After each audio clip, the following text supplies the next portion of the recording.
पहले वनडे में पाकिस्तान ने वेस्ट इंडीज़ को 5 विकेटों से शिकस्त दे दी। तरोबा में खेले गए मैच में वेस्ट इंडीज़ की टीम पहले खेलते हुए 280 रन बनाकर आउट हुई। शाहीन शाह अफरीदी ने 4 विकेटें ली। पाकिस्तान ने हदफ 49वें ओवर में हासिल कर लिया।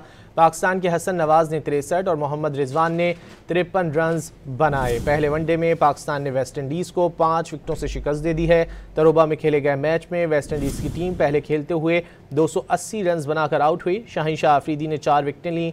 पाकिस्तान ने हदफ 49वें ओवर में हासिल कर लिया। पाकिस्तान के हसन नवाज ने 63 और मोहम्मद रिजवान ने 53 रन बनाए। पहले वनडे में पाकिस्तान ने वेस्ट इंडीज़ को 5 विकेटों से शिकस्त दे दी है। तरोबा में खेले गए मैच में वेस्ट इंडीज़ की टीम पहले खेलते हुए 280 रन बनाकर आउट हुई थी। शाहीन शाह अफरीदी ने 4 विकेटें लीं। पाकिस्तान ने हदफ 49वें ओवर में हासिल किया। पाकिस्तान के हसन नवाज ने 63 और मोहम्मद रिजवान ने 53 रन बनाए।